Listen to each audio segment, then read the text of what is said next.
Det her er Weekendmorgen med Anna og Anders. Det er det små 5 minutters tid nu, fordi Jannik, Henrik og Jojo, Anna, de er så smart for at gøre sig klar til at sende carte blanche for dig, der lytter med her på P3 den her lørdag. Vi er tilbage igen i morgen klokken 7.00 dut med meget mere weekendmorgen, hvor vi blandt andet skal møde et helt nyt menneske, Anders, som er en, jeg er faldet over. Jeg troede jo indtil for meget kort tid siden, at der kun var én Anders Ugilt i mit liv. Det er der også.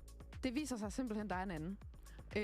Har du fundet en anden, Anna? Jeg har simpelthen fundet en anden Anders Ugilt. Det synes jeg kunne på en eller anden måde være meget smukt, hvis de to Anders Ugilter i mit liv mødte hinanden. Skal du... Ja. Siger du til mig, at der bliver dobbelt op på Anders Ugilt i morgen? Det tror jeg faktisk, det er lige præcis det, jeg siger. Hvad nu, hvis du bedre kan lide ham? Vipper du mig så af pinden?